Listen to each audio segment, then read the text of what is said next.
Perhaps you bent the wrong way while lifting something heavy. Or you're dealing with a degenerative condition like arthritis. Whatever the cause, once you have low back pain, it can be hard to shake. About 1 in 4 Americans say they've had a recent bout of low back pain. And almost everyone can expect to experience back pain at some point in their lives. Sometimes, it's clearly serious, you are injured, or you feel numbness, weakness, or tingling in the legs. Call the doctor, of course. But for routine and mild low back pain, here are a few simple tips to try at home. Chill it. Ice is best in the first 24 to 48 hours after an injury because it reduces inflammation, says E. N. Reicherter, Ph.D., PT, DPT, Associate Professor of Physical Therapy at the University of Maryland School of Medicine.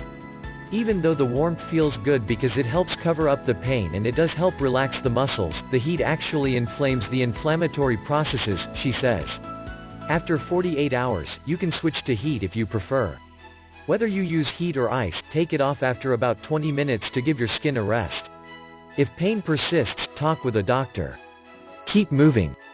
Our spines are like the rest of our body, they're meant to move, says Reicherter. Keep doing your daily activities. Make the beds, go to work, walk the dog. Once you're feeling better, regular aerobic exercises like swimming, bicycling, and walking can keep you, and your back, more mobile. Just don't overdo it.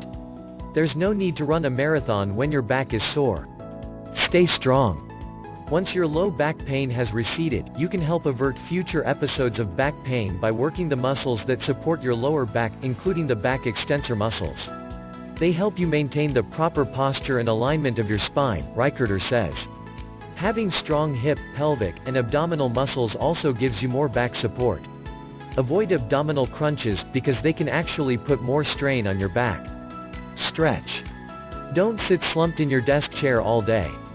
Get up every 20 minutes or so and stretch the other way. Because most of us spend a lot of time bending forward in our jobs, it's important to stand up and stretch backward throughout the day, Reicherter says. Don't forget to also stretch your legs.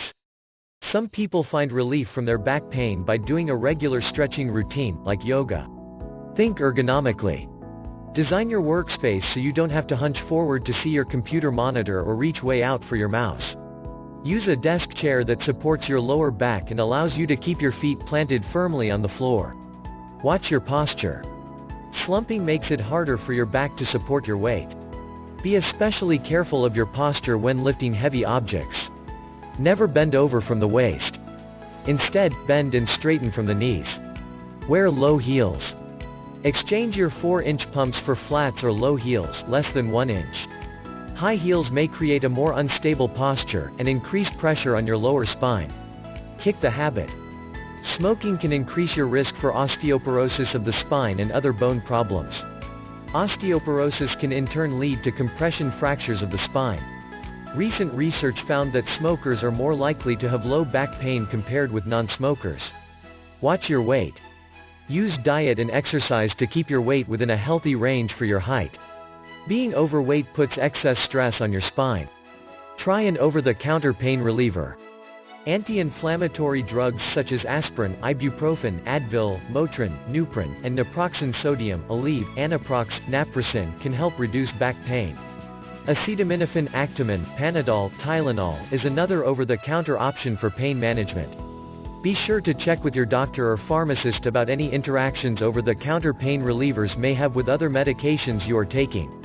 People with a history of certain medical conditions, such as ulcers, kidney disease, and liver disease, should avoid some medicines.